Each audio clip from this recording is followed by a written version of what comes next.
شكرا بعدا، شكرا للزياره، شكرا على هذا الموضوع اللي اختاريتيه، لان فعلا الناس بزاف تيعانيو من هذه القضيه ديال الشخير.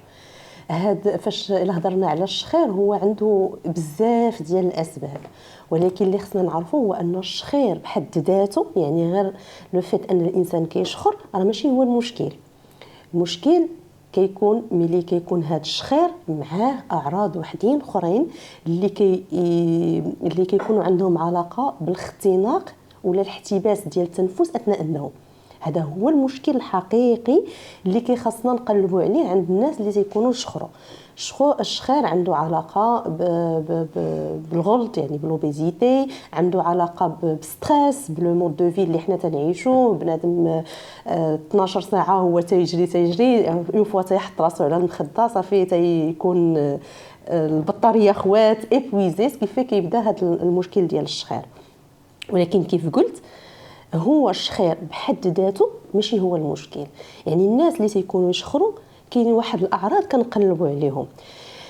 هو هاد الاعراض عندهم علاقه بان النوم ما كيكونش كيفاش نقول لها، يعني ما تيكونش ريكوبيرا، يعني داك النعاس اللي كينعس الشخص ماشي منتظم، يعني ما تيعطيهش الراحه اللي هو خاصه. لان لا كيف عرفتوا فاش كنعسوا النعاس بعدا، الا بغينا نشرحوا النعاس ديالنا هو كيدوز بواحد الفترات، يعني بدا سيكل. حنا فاش كنحطوا راسنا مثلا مع 10 الليل ولا 9 الليل وكنفيقوا مع 6 ولا 7 الصباح، راه ماشي هذاك سيكل واحد، هذاك راه فيه بزاف ديال لي سيكل، وكل سيكل اولا فتره فيها واحد المراحل كندوزو منهم.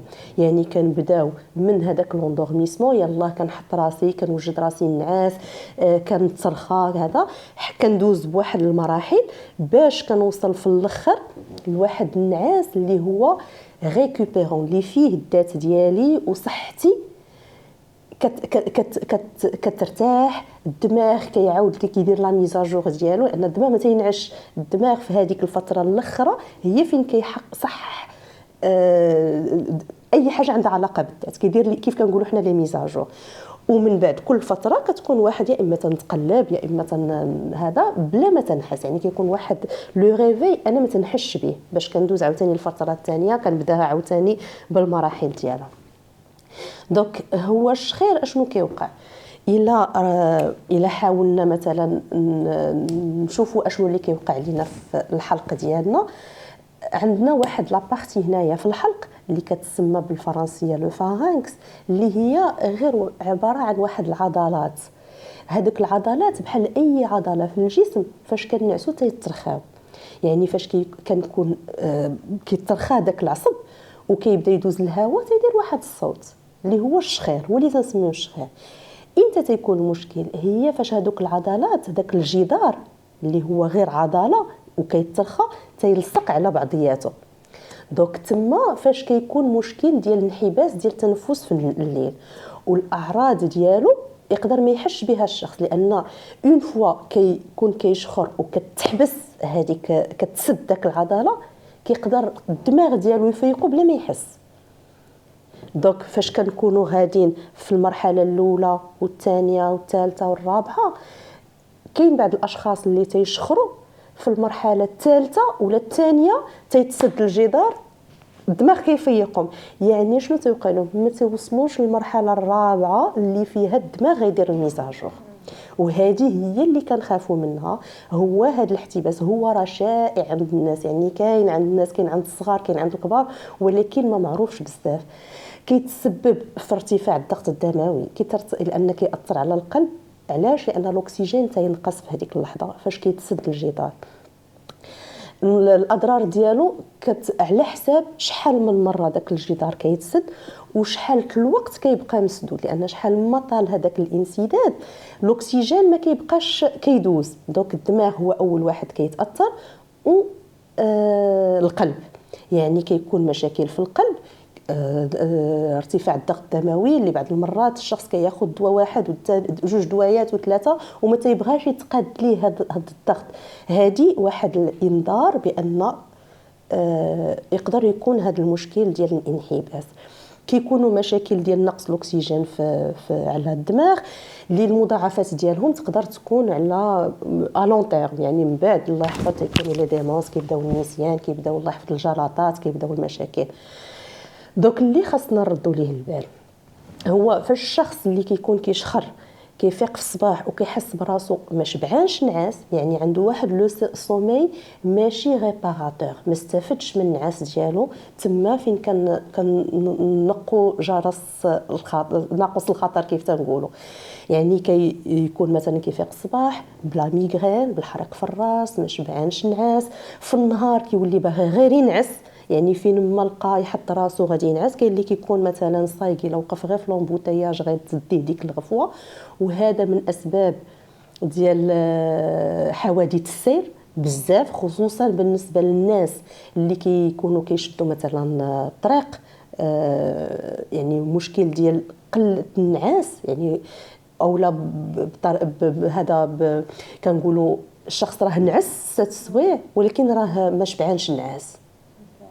دوك هادو هما الناس اللي كيخصهم ينتبهوا لهذا المشكل ديال الشخير. هو الشخير هو صراحه تيخلق مشاكل في الحياه الزوجيه، لان داك الصوت المراه بطبيعتها تتصبر، ولكن الرجل ما تيصبرش للشخير، ما تيصبرش الا كان شي صوت مزعج. غير هي علاش ولينا تنلاحظوا بزاف هذا المشكل كيف قلت لك في الاول، لان ولا عندنا واحد النمط ديال العيش سورتو بالنسبه للمراه اللي هو فيه واحد الاجهاد كثير، ولا هذا النمط العيش كيأثر حتى على التغذيه. يعني بزاف الناس ولينا كنشوفوا زياده في الوزن، حيت الزياده في الوزن هي من الاسباب اللي كيقدروا يعطيو هذا الشخير. حيت كاينين بعض الناس اللي كنلقاو عندهم مثلا كاريمون هذا الاحتباس ديال التنفس في النوم عنده مع الشخير، وكتكون عندها علاقه غير بالوزن. يعني اون فوا المراه تتنقص الوزن كيمشي هذا المشكل. وكاين مشكل عاوتاني هرموني، لان كاين بحال دابا لي زوستروجين شويه هما تياثروا على لي موسكل.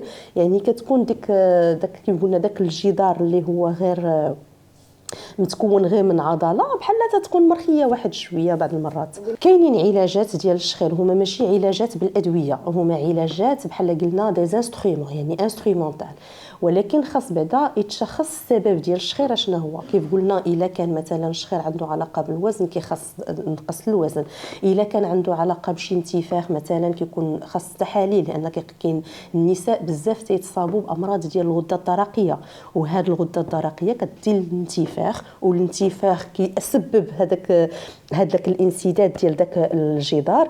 دوك كيخص العلاج ديال الغده الدرقيه، يعني خاص نديروا واحد التحاليل ديال الغده الدرقيه باش نشوفوا واش المشكل منها. كاين بعض المرات مشاكل اللي تيكون عندهم علاقه بالانف والحنجره، يعني كيخص واحد الفحص بالمنظار باش نشوفوا الحنجره. كاين اللي كيكون عنده مثلا الحلاقم كبار ما تيضروش، ولكن عندهم في الليل فاش كينعس كيسدوا له داك المجرى ديال الهواء، كيكون الاستئصال ديالهم ديك الساعه. كاين اللي كيكون عنده مشكل في الانف، يعني الانف ديالو كيتسد كيولي كيتنفس غير من الفم ديالو، والتنفس ديال الفم راه ماشي تنفس اللي هو طبيعي، حيت التنفس الطبيعي المجرى الهواء الطبيعي هو ديال النيف.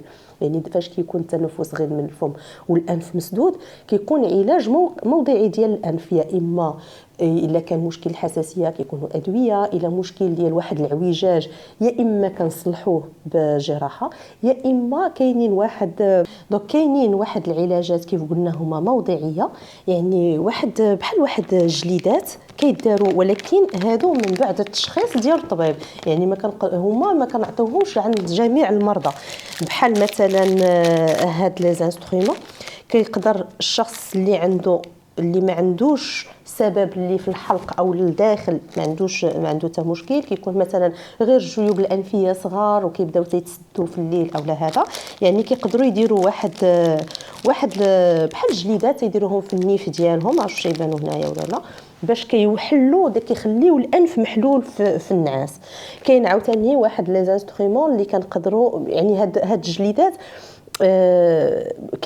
كاين حتى واحد كنديروهم في الفم، باش كيخلي هذيك القصبه الهوائيه المجرى ديال الهواء محلول. ولكن هذا الشيء ما تنعطيوه الا من بعد التشخيص، حيت في الحاله اللي تيكون معاها هذا الشخير عنده معاه واحد الانحباس ديال التنفس زعما واضح بالتشخيص، ديك الساعه هذا الشيء ما تيكونش كافي. هذا ماشي هو العلاج، يعني العلاج ديك الساعه كيكون بطرق شويه متطوره.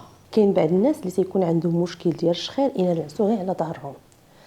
دونك هادوك بعض المرات تنعطيوهم، يعني حتى دابا تنهضروا على العلاج كنعطيوهم كنصحوهم بانهم ياخذوا بحال دابا بحال واحد التريكو اللي تينعسوا به، واحد بيجامه تنعس بها، كيخيطوا فيها واحد لابوش وكنديروا فيها بحال البالون. هنايا هادو حيت تيتباعوا دونك كيكون فيهم واحد بحال النفاخه اولا كره ولا تينيسه اللي تيديرها على الظهر في هاد البلاصه ديال الظهر، باش كتمنعوا انه ينعس غير على ظهره، ينعس غير على الجنب. حيت كاين ناس اللي غير لا بوزيسيون تتعطيهم الشخير وتتعطيهم الانحباس ديال التنفس. دونك ملي كيتعود هذا كيديرها مثلا واحد 3 شهور 6 شهور بحال هكا، كيتعود انه ينعس على الظهر على الجنب ديالو. وفي الجنب ما كيكونش، يعني بعض الناس ماشي كاع الحالات اللي كيكون عندهم هذا الشخير غير بوزيسيونيل، عنده علاقه غير طريقه باش كينعس. الا الشخير كيكثر الى نعس على ظهره، دونك هذه طريقه اللي هي كتقدر تعاون الناس باش يتعودوا ينعسوا على الجنب ديالهم، وكيحبس الشخير بطبيعه الحال.